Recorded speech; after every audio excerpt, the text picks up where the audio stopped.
The basement smelled like sawdust and disappointment.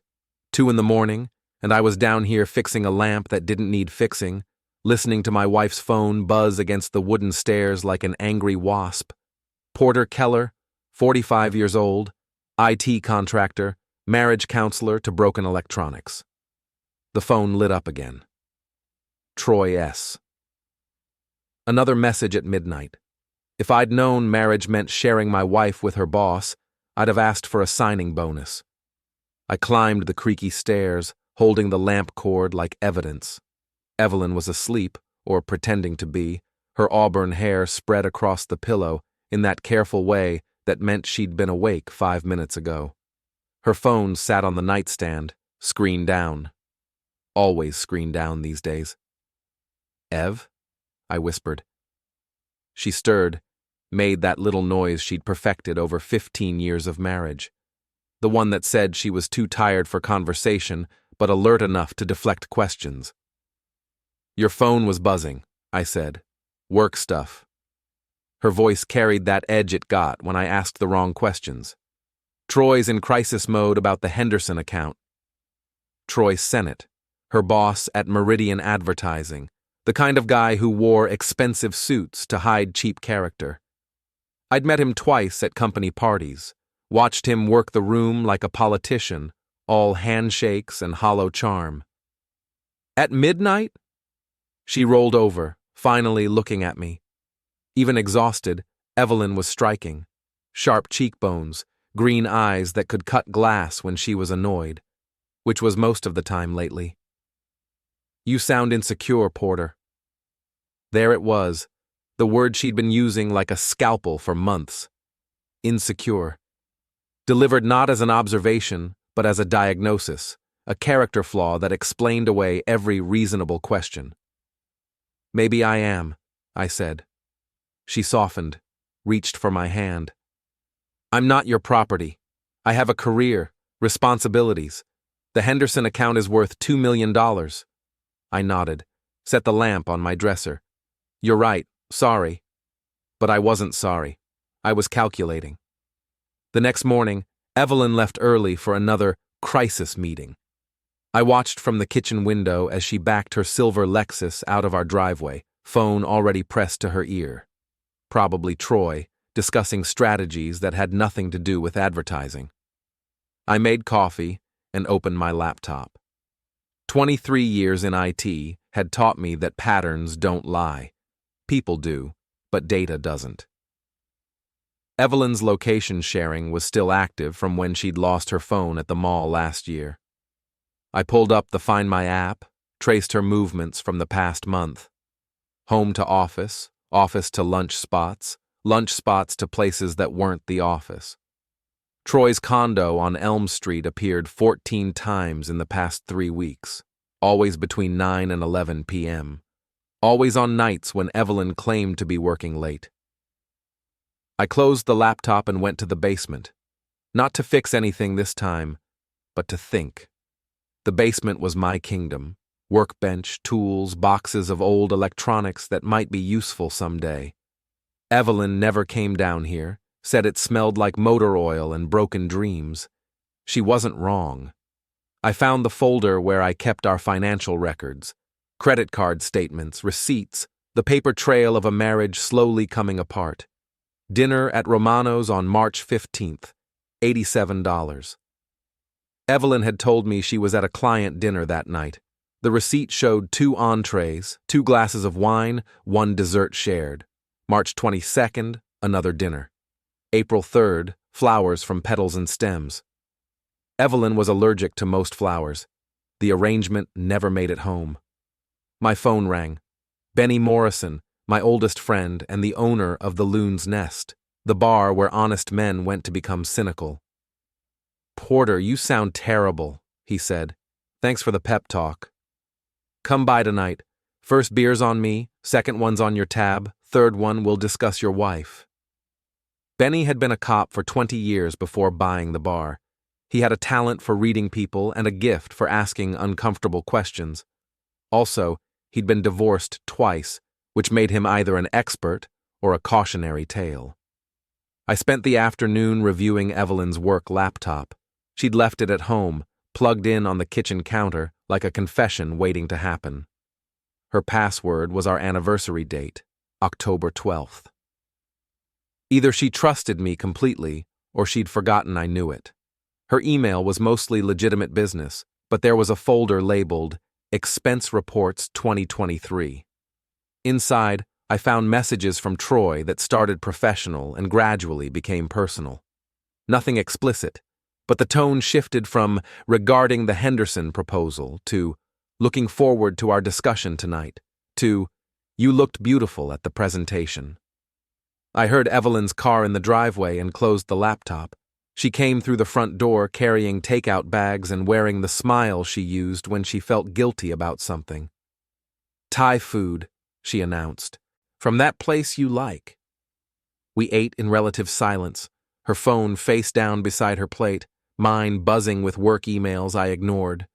She talked about her day, meetings, deadlines, the usual corporate theater. I listened and nodded and waited. Troy thinks I should apply for the senior account director position, she said, picking at her pad thai. That's a big promotion. It would mean more travel, longer hours, more responsibility. More time with Troy, I thought, but didn't say. After dinner, she retreated to the living room with a glass of wine and her laptop. I loaded the dishwasher and tried to remember when we'd stopped talking about anything that mattered. When had we become roommates instead of partners?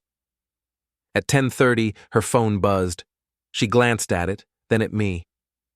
I need to take this, she said. Work emergency. She walked into the bedroom and closed the door. I could hear her voice through the thin walls, but not the words. The conversation lasted 20 minutes. When she came back out, she was already in her pajamas. Everything okay? I asked. Troy's having issues with the Henderson presentation. I might need to go in early tomorrow to help him fix it. I nodded. Sounds stressful. It is. She kissed my cheek, a perfunctory gesture that felt like a period at the end of a sentence. I'm exhausted, going to bed. I stayed up another hour, sitting in the basement with my laptop, mapping the geography of my wife's deception. The Find My app showed she'd been at Troy's condo until 9:15 tonight. She'd come home at 9:30, just enough time to pick up dinner and construct a story about work emergencies. The next morning, I installed a dash cam in Evelyn's car while she was in the shower. A small device, barely visible behind the rearview mirror. Insurance purposes, I'd tell her if she asked. Lots of crazy drivers these days. She didn't ask. I followed her routine from my home office, watching the Find My app like a stock ticker.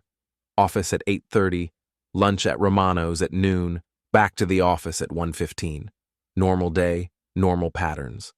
Until 5:45, when her location jumped to Troy's condo again. I drove to Elm Street and parked across from his building, a modern glass and steel monument to successful men who made poor choices. Evelyn's Lexus sat in the visitor parking next to Troy's black BMW. I waited 2 hours. At 8 o'clock, they came out together. Troy held the door for her, his hand briefly touching the small of her back. She laughed at something he said, the sound carrying across the parking lot like a slap. They didn't kiss goodbye, but they stood close enough that they might as well have. I drove home and sat in my basement until midnight, surrounded by the tools and projects that had once given my life purpose. Now they felt like artifacts from someone else's existence. When Evelyn came home at 10:15, she had a story ready about client calls and strategy sessions. I listened and nodded and told her I understood, but I was done understanding. It was time to start documenting. The loon's nest smelled like honest sweat and spilled beer. Benny Morrison stood behind the bar, polishing glasses with the methodical precision of a man who'd learned patience the hard way. 3 stools down, Mrs. Lathrop from my street nursed a whiskey sour and held court with anyone willing to listen to her theories about the mayor's new girlfriend. You look like a man with problems, Benny said when I sat down. just the usual ones. He poured me a beer without asking what I wanted. 20-year friendship had its privileges. Evelyn still working late? I took a long drink before answering. Every night this week. Uh-huh. Benny had perfected the art of saying everything while saying nothing. You want advice, or you want to sit here and feel sorry for yourself? What's the advice? Follow the money. Follow the mileage. Follow the patterns.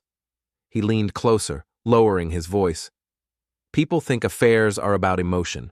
They're not. They're about logistics. Hotel receipts, gas stations, restaurant charges. Cheaters are creatures of habit. Mrs. Lathrop looked over, her radar detecting gossip from 3 stools away. Mind your own business, Helen, Benny said without looking at her. I pulled out my phone and showed him the Find My app. She's been at her boss's place 14 times in 3 weeks. Troy Sennet? Benny whistled low. That guy's got a reputation. Married to some ice queen with family money, board connections. You know him? He comes in here sometimes with his golf buddies, tips like a teenager, talks like he owns the world. The kind of guy who thinks rules apply to other people. I finished my beer and ordered another. The alcohol wasn't helping, but it wasn't hurting either. What are you going to do? Benny asked. I don't know yet. But I was lying. I knew exactly what I was going to do. The next morning, I reviewed the dashcam footage from Evelyn's car. She'd driven straight to Troy's condo after work, stayed for 2 hours, then stopped at Romano's for takeout before coming home. The passenger seat showed evidence of recent occupancy, adjusted position, different radio station. I made copies of everything. Bank statements, credit card records, location data, timestamps. Not for a lawyer. I wasn't ready for that nuclear option yet. But for leverage, when the time came. Evelyn was in the shower when her phone buzzed on the nightstand. A text from Troy. Can't wait for tonight. Same place? I memorized the message and put the phone back exactly where she'd left it. At breakfast, she announced another late night. The Henderson presentation is tomorrow, she said, buttering her toast with unnecessary concentration. Troy wants to run through it one more time. At his place? She looked up sharply. At the office. Why would you think otherwise? No reason, just curious about the process. She relaxed slightly. It's boring stuff. Numbers and charts and corporate nonsense. I nodded and drank my coffee and wondered how long she'd been practicing these lies. That afternoon, I drove to Meridian Advertising. The building was a sleek glass rectangle that screamed success and whispered desperation. I parked in the visitor lot and waited. At 5:30, employees began trickling out. I recognized Mara Devlin, Evelyn's friend and colleague, walking to her car with another woman I didn't know. They were deep in conversation, heads close together like conspirators. At 6:15, Evelyn emerged with Troy. They walked to his BMW, got in together, and drove toward downtown. Not toward his condo, not toward the office, toward the Riverside Hotel. I followed at a distance, my hands gripping the steering wheel like a lifeline. The hotel was expensive, discreet, the kind of place where married executives conducted business they couldn't conduct at home. They went inside together. I sat in the parking lot for 3 hours, watching other couples come and go, wondering when I'd become the kind of man who spied on his own wife. They emerged at 9:30, walking separately to Troy's car. The distance between them was calculated, professional, but I'd seen enough. I drove home and waited in the basement. Evelyn arrived at 10:15 with Chinese food and a story about working through dinner at the office. How did the presentation prep go? I asked. Good. Really good. Troy thinks we have a strong chance with Henderson. I nodded and ate my lo mein and listened to her elaborate on the fictional meeting. She was a good liar. Specific details, consistent timeline, appropriate level of enthusiasm. If I hadn't been tracking her location, I might have believed every word. After dinner, she went upstairs to take a bath. I stayed in the kitchen, staring at her laptop on the counter. The temptation was overwhelming, but I'd already seen enough. More evidence wouldn't change the fundamental equation. My wife was having an affair with her boss. They were using company time and company resources to conduct their relationship. Troy was married to someone with board connections, which meant he had more to lose than Evelyn did, which meant he was vulnerable. I went to the basement and opened a new folder on my computer. Project documentation, I labeled it. Inside, I began organizing everything I'd collected: dates, times, locations, financial records, a comprehensive timeline of deception. But I wasn't building a case for divorce court. I was building a weapon.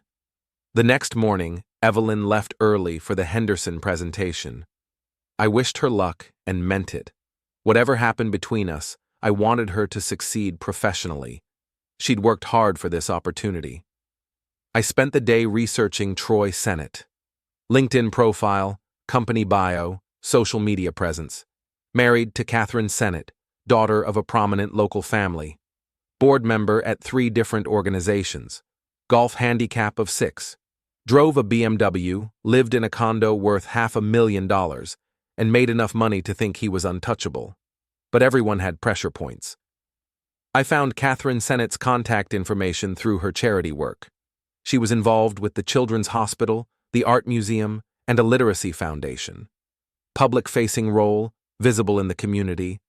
The kind of woman who valued reputation above almost everything else. At 4 o'clock, Evelyn called with good news. Meridian had won the Henderson account. $2 million in billing over the next 18 months. Troy was taking the team out to celebrate. "Don't wait up," she said. "This could go late." "Congratulations. You earned this." "Thanks, honey. I love you." The words hit like a physical blow. She might even mean them in whatever compartmentalized way people could love someone while betraying them. I hung up and opened my laptop. Time to stop gathering evidence and start using it. Troy's personal email address was listed on his company bio. I composed a message, then deleted it. Composed another, deleted that too. The approach had to be perfect, subtle enough to avoid immediate suspicion, direct enough to cause maximum damage. Instead, I decided to start with something simpler. I drove to Troy's condo and parked in the visitor lot. His BMW sat in its assigned space, pristine and arrogant. I walked over with a key from my workshop, not to steal anything, just to leave a small, precise scratch along the driver's side door. Nothing dramatic, nothing criminal, just a tiny imperfection in his perfect world. "Consider it performance art, Troy. Your car's as loyal as you are." I drove home and waited for Evelyn to return from her celebration dinner. She came in at midnight, slightly tipsy and genuinely happy about the Henderson win. We talked about her success, her future at the company, the opportunities this account would create. She fell asleep with her head on my shoulder, and for a moment I remembered why I'd fallen in love with her 15 years ago. Ambitious, brilliant, driven. Somewhere along the way, those qualities had become weapons turned against our marriage. But I was done being a victim. Tomorrow, I would start fighting back. Mara Devlin cornered me at the Loon's Nest on Thursday night, sliding onto the bar stool next to mine with the predatory grace of someone who lived for other people's drama. She was Evelyn's closest friend at Meridian, a woman who collected secrets like vintage wines and aged them until they were ready to serve. "Porter, honey," she said, signaling Benny for a martini. "You look tired." "Long week." "I bet. Evelyn's been working so hard lately. The Henderson account is consuming her life." Benny set down her drink and gave me a look that said he'd rather be anywhere else. Mara had that effect on people. "She's dedicated," I said. "Oh, absolutely. She and Troy make such a good team. He really brings out the best in her, you know? Professionally speaking." The emphasis on professionally was subtle as a brick through a window. "They work well together," I agreed. Mara leaned closer, her voice dropping to a conspiratorial whisper. "You're lucky to have such an ambitious wife." Some men would feel threatened by a woman who works closely with someone like Troy. He's so successful, so charming. But you're secure enough in yourself not to worry about that. There it was. The same gaslighting technique Evelyn used, wrapped in fake concern and delivered with a smile. Any objection I raised would be evidence of insecurity, jealousy, controlling behavior. You're right, I said. I should be grateful she's so driven. Mara smiled, satisfied that she'd delivered her message. Exactly. Trust is so important in marriage. I finished my beer and stood up. Say hi to Troy for me next time you see him. Her smile faltered for just a moment. Of course. I left her at the bar and drove home, my decision crystallizing with each mile. Enough games, enough hints and warnings and careful positioning. Time for direct action. At home, I opened Evelyn's laptop and navigated to her email. The password was still our anniversary date, which felt like either supreme confidence or casual cruelty. I scrolled through her recent messages with Troy, looking for the right ammunition. There, a message from 2 days ago. Can't wait for our meeting tonight. I have some ideas I'd like to explore with you privately. Troy's response. My place at 8. Come ready to work late. Innocent enough on the surface, but the subtext was clear to anyone paying attention, and Catherine Sennet struck me as someone who paid very close attention. I forwarded the entire email chain to Catherine's personal address. No commentary, no explanation, just the messages, with their timestamps and metadata intact. Then I forwarded the same chain to the Meridian Advertising Board of Directors. Their email addresses were listed on the company website, a monument to corporate transparency that was about to become Troy's worst nightmare. Finally, I sent the messages to Meridian's legal department and human resources. Workplace relationships weren't illegal, but they created liability issues, especially when one party supervised the other. I deleted the sent folder and closed the laptop. Outcomes would decide themselves now. The next morning, Evelyn left for work in her usual rush, coffee in one hand, phone in the other. She seemed normal, relaxed even. The Henderson win had given her confidence, made her feel untouchable. That confidence wouldn't last long. I spent the morning working on a client's network security upgrade, but my mind kept drifting to Meridian Advertising. Somewhere in that glass building, Troy Sennet was about to have the worst day of his professional life. At 11:30, my phone rang. Evelyn. Porter, something's happening at work. I can't talk long, but there's some kind of emergency board meeting. Troy's been called in. What kind of emergency? I don't know. HR won't say anything, but people are talking. Someone sent anonymous emails to the board about inappropriate workplace relationships. I made sympathetic noises while silently congratulating myself on the timing. That sounds serious. It is. The whole office is buzzing with rumors. I have to go. They're calling another meeting. She hung up, and I allowed myself a moment of satisfaction. The first domino had fallen. The afternoon brought more calls from Evelyn. Troy had been suspended pending investigation. The board was conducting interviews with all senior staff. HR was reviewing personnel files and company policies. It's chaos here, she said during her third call. No one knows what's happening, but everyone's scared they're next. What kind of relationships are they investigating? Anything that violates the company ethics policy. Supervisors dating subordinates, conflicts of interest, misuse of company resources, the usual corporate paranoia. But it wasn't paranoia if the threats were real.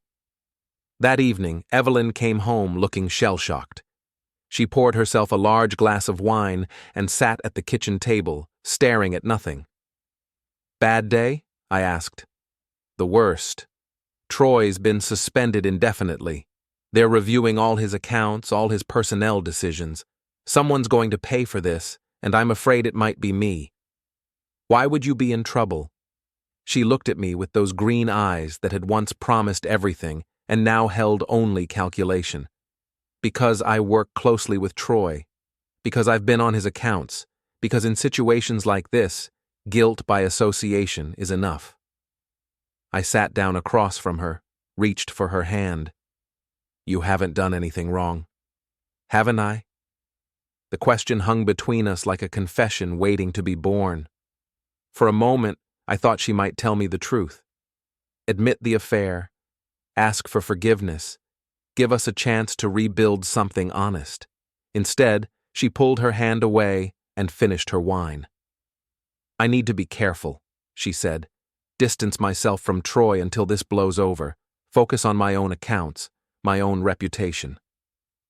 That sounds smart. She nodded, already planning her survival strategy. I should probably work from home tomorrow, avoid the office drama until things settle down. But working from home meant I could monitor her calls, track her movements, watch her navigate the crisis I'd created. The irony was perfect. That night, as Evelyn slept beside me, I lay awake, thinking about consequences. I'd fired the first shot in a war I wasn't sure I could win. Troy Sennet had money, connections, and resources I couldn't match, but he also had vulnerabilities I was only beginning to explore. And I had something he didn't. Nothing left to lose. The next morning brought confirmation that my strategy was working. Benny called with gossip from his usual sources. Troy Sennet's in deep trouble, he said. Board meeting went nuclear yesterday. His wife was there, looking like she wanted to skin him alive. Word is, someone sent her explicit evidence of his extracurricular activities. Explicit how? Email chains, timeline documentation, financial records, professional-grade detective work. Whoever did this knew exactly what they were doing. I made non-committal sounds while mentally reviewing my next moves. The emails had been just the opening salvo. Now I needed to escalate the pressure, force Troy and Evelyn into making mistakes that would complete their destruction. Any word on how this affects the other employees? I asked. Depends on how deep they were in Troy's business. Anyone who was covering for him, enabling him, or benefiting from his protection is probably sweating right now. Including my wife. I hung up and found Evelyn in the kitchen, laptop open, phone pressed to her ear. She was talking to someone about damage control, reputation management, strategic positioning. The conversation sounded rehearsed, like she'd been practicing her defense all night. When she hung up, I brought her coffee and asked how she was holding up. Better, she said. I talked to some people, got some perspective on the situation. This might actually be an opportunity for me. How so? With Troy gone, there's a power vacuum in senior management. If I handle this right, distance myself from his problems while maintaining my professional relationships, I could come out ahead. She was already rewriting history, positioning herself as an innocent victim of Troy's poor judgment. The speed of her reinvention was impressive and terrifying. But I wasn't done with either of them yet. Catherine Sennet looked exactly like the kind of woman who'd married Troy for strategic reasons rather than romantic ones. Ice blonde hair, designer clothes, and the sort of controlled fury that came from years of managing a public image while married to a private disappointment. I watched her from across the parking lot at Meridian Advertising, where she'd arrived in a silver Mercedes to collect her husband's personal effects. Troy wasn't with her, probably hiding at home, calling lawyers and trying to figure out how much this scandal would cost him. She emerged from the building 20 minutes later, carrying a single cardboard box. Everything that mattered to Troy Sennet's professional life, reduced to office supplies and a few framed photos. That evening, Evelyn came home with news that the investigation was expanding. They're reviewing all of Troy's accounts, she said, pouring herself wine with shaking hands. Looking for irregularities, policy violations, anything that could expose the company to liability. Find anything?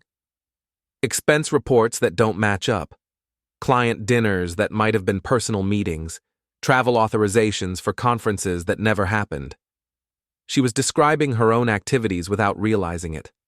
The dinners at Romano's, the hotel meetings, the late-night strategy sessions that had nothing to do with advertising. What happens if they find violations? Depends on the severity. Reprimands, suspensions, terminations. In extreme cases, they might pursue legal action. I nodded sympathetically while calculating how much evidence I had of her complicity. Enough to destroy her career, certainly. Maybe enough to ruin her professionally forever. But I wanted more than professional consequences. I wanted total devastation. The next morning, I drove to Troy's condo. His BMW wasn't in the parking lot, probably in the shop getting the scratch repaired, or maybe he was hiding it from his wife's wrath. The building's lobby had a directory of residents, and I noted his apartment number for future reference. Then I drove to Catherine Sennet's charity office at the Children's Hospital. She was listed as Director of Development, a position that required absolute moral authority and unimpeachable reputation. I walked into the office and asked to speak with her about a potential donation. The receptionist, a young woman with earnest eyes and a hospital volunteer badge, led me to Catherine's office. Catherine Sennet was even more formidable in person. She sat behind a mahogany desk like a judge preparing to deliver a sentence, her blue eyes assessing me with the precision of a surgeon. "Mr. Kellor," she said, glancing at the business card I'd given her assistant. "You're interested in supporting our pediatric cancer program?" "Among other things, I believe in accountability, Mrs. Sennet, personal and professional." Her expression didn't change, but something shifted behind her eyes. "That's an admirable philosophy. I think you'd agree that people in positions of trust have special obligations. To their organizations, their families, their communities. Absolutely." I reached into my jacket and pulled out a manila envelope. "I have some information that might interest you. About trust, accountability, and the importance of making good choices." She took the envelope without opening it. "What kind of information?" "The kind that helps people make informed decisions about their futures." I stood up and walked to the door, then turned back.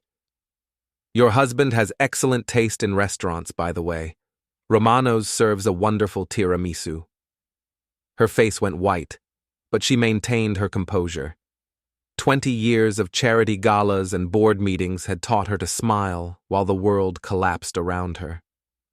"Thank you for your interest in our program, Mr. Kellor. Thank you for your time, Mrs. Sennet. I hope the information proves useful."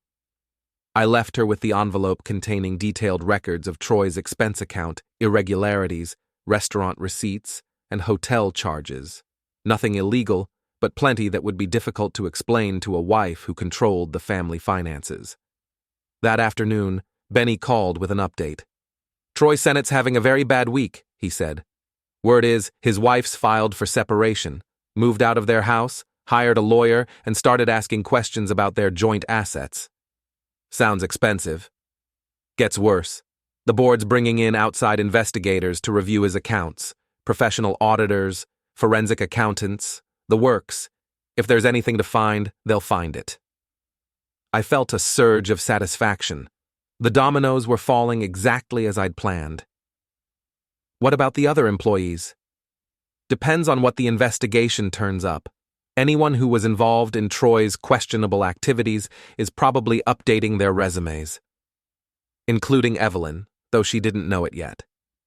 That evening, she came home later than usual, looking exhausted and worried.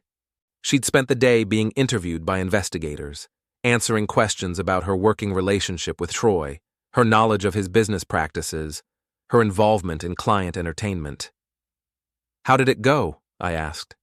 "Difficult. They asked about everything: meetings, dinners, travel, expense reports. I told them the truth, but I'm not sure they believed me."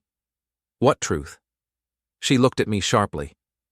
"That my relationship with Troy was strictly professional, that I had no knowledge of any policy violations, that I was focused on my own accounts and responsibilities."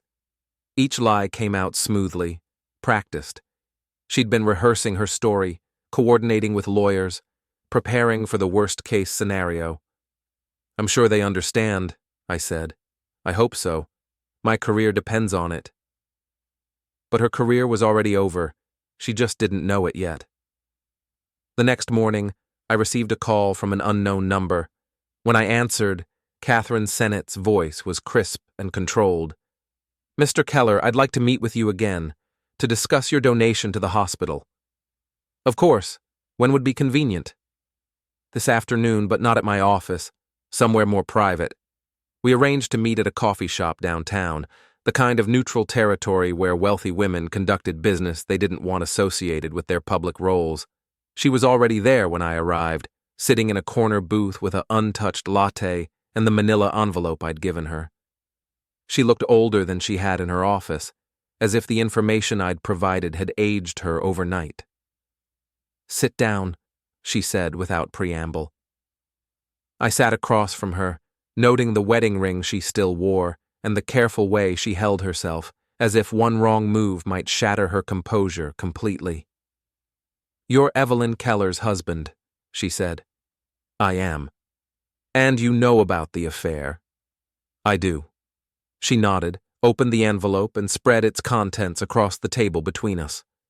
Restaurant receipts, hotel charges, expense reports that documented months of deception. "How long have you known?" "Long enough to gather evidence, not long enough to decide what to do about it." "What do you want?" "Justice, accountability, an end to the lies." She studied me for a long moment, and I could see her calculating, weighing options, assessing risks, planning her next move. "My husband is a fool," she said finally, "but he's my fool, and he's about to lose everything because of his poor judgment. That's his choice." "No, Mr. Kellor, that's your choice. You sent those emails, didn't you? Started this investigation?" I didn't deny it. "What happens next depends on what you want to happen next." I leaned forward, meeting her eyes. "I want them to face consequences for their actions, both of them. And then? Then I want to move on with my life." She gathered the papers and put them back in the envelope. "I can help you with that, but I'll need your cooperation." "What kind of cooperation?" "The kind that ensures this situation is resolved quickly and quietly, with minimal damage to innocent parties." "Such as?" "Such as me, and my family's reputation, and the hospital's fundraising efforts." I considered her proposal. Catherine Sennet had resources I couldn't match: money, connections, influence. An alliance with her could guarantee the total destruction of Troy and Evelyn's careers while protecting me from retaliation. "What did you have in mind?" I asked. She smiled for the first time since I'd met her, and it was sharp as broken glass. "Let me show you how powerful people handle problems like this."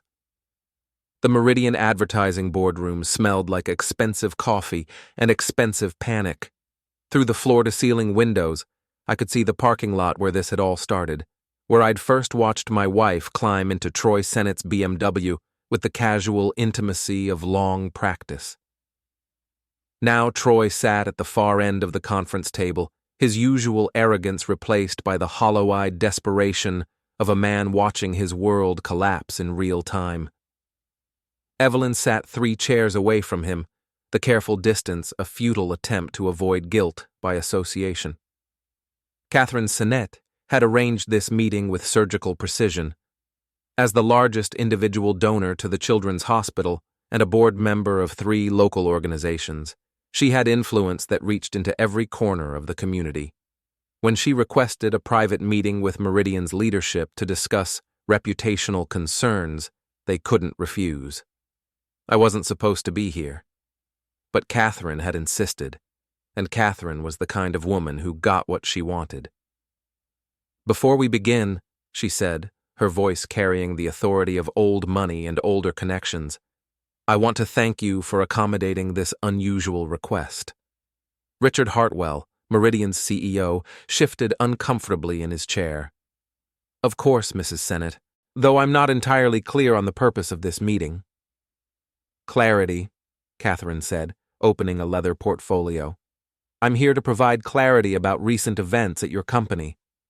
She pulled out a stack of documents: financial records, email printouts, expense reports, hotel receipts, the complete archive of Troy and Evelyn's affair, organized with the methodical precision of a prosecutor building a case. These documents detail a systematic pattern of policy violations, misuse of company resources, and breach of fiduciary duty by Mr. Sennet and Mrs. Kellor. Troy started to speak, but Catherine cut him off with a look that could freeze helium. The evidence is comprehensive and irrefutable. Hotel charges billed to client accounts, restaurant expenses for personal meetings, travel authorizations for conferences that never existed, company time used for personal activities. She slid copies of the documents across the table to each board member. I watched their faces change as they absorbed the implications, not just the affair itself, but the financial improprieties that made it a legal liability. "Mrs. Sennet," Evelyn said, her voice carefully controlled, "I think there's been a misunderstanding about the nature of my working relationship with Troy." "Has there?" Catherine pulled out her phone and placed it on the table. "Perhaps this will clarify things." She pressed play, and Troy's voice filled the room. "Can't wait for tonight. Same place as always?" Then Evelyn's voice. "I'll bring the wine. You bring those ideas you wanted to explore privately." The recording was devastating, not because it was explicitly inappropriate, but because the intimacy was unmistakable. These weren't colleagues discussing business. These were lovers planning an assignation. "How did you," Troy began, "obtain this recording?" Catherine smiled. "Your wife has been documenting your activities for months, Mr. Sennet. Insurance, you might say, for the divorce proceedings." The room fell silent except for the quiet hum of the air conditioning. I watched Evelyn's face cycle through emotions: shock, fear, anger, and finally calculation. She was already planning her next move, looking for an angle that might save her career. "Richard," she said, turning to the CEO, "I want to be clear that while I may have exercised poor judgment in my personal relationships, I've never violated company policy regarding client accounts or expense reporting." Catherine laughed, a sound like crystal breaking. "Really? Shall we review the Henderson account expenses, the Romano's dinners charged to client entertainment, the Riverside Hotel meeting rooms that were never used for business purposes?" She produced another set of documents, these showing a pattern of fraudulent expense reporting that stretched back 6 months. Every dinner, every hotel room, every fabricated business expense that had funded their affair. "This isn't just a personnel issue," Catherine continued. "It's potential fraud, misappropriation of company funds, the kind of behavior that attracts regulatory attention and criminal investigation." The legal implications hit the room like a physical blow. Richard Hartwell's face went pale as he realized the scope of the liability. This wasn't just about firing 2 employees, it was about protecting the company from criminal prosecution. "What do you want?" he asked Catherine. "Resolution. Clean, complete, and immediate." She outlined her terms with the precision of a surgeon removing a tumor. Troy and Evelyn would be terminated for cause, forfeiting all severance and benefits. They would sign comprehensive non-disclosure agreements, preventing them from discussing their employment or the circumstances of their termination. They would repay all misappropriated funds and accept permanent bans from working in the advertising industry. "And if they refuse?" Richard asked. "Then I'll be forced to share this information with the district attorney's office, the state licensing board, and several prominent industry publications." It wasn't a negotiation. It was an execution. Troy tried one last desperate gambit. "Catherine, please, we can work this out privately. The marriage, the money, everything. But destroying my career won't help anyone." She turned to look at him with the cold fury of a woman who'd spent 20 years married to a man she was finally free to destroy. "You're right, Troy. Destroying your career won't help anyone. But it will satisfy me." The meeting ended with signatures on termination documents and non-disclosure agreements. Troy and Evelyn were escorted from the building by security, their corporate access revoked, their professional lives effectively ended. I followed Catherine to the parking lot, where her Mercedes waited like a silver chariot of vengeance. "Thank you," I said. Don't thank me yet. This is just the beginning. She handed me a business card for a divorce attorney, one of the most expensive in the state. Margaret Chen specializes in cases involving financial fraud and adultery. She'll ensure you receive everything you're entitled to in the divorce. I don't want everything. I just want out. Mr. Kellor, your wife has been stealing from her employer to fund an affair with a married man. She's committed fraud, adultery, and breach of contract. You're entitled to compensation for the damage she's caused to your marriage and your reputation. She was right, but revenge had lost its appeal. I'd wanted justice, accountability, an end to the lies. Now I had all three, and they felt hollow as victory. What happens to them now? Troy will be divorced, unemployed, and unemployable in his chosen field. His reputation in this community is finished. Evelyn will face similar consequences, plus potential criminal charges if the district attorney decides to pursue the fraud allegations. It was everything I'd wanted when this started. Total destruction, complete consequences, justice served with surgical precision. So why did I feel empty? You did the right thing, Catherine said, as if reading my thoughts. They made their choices.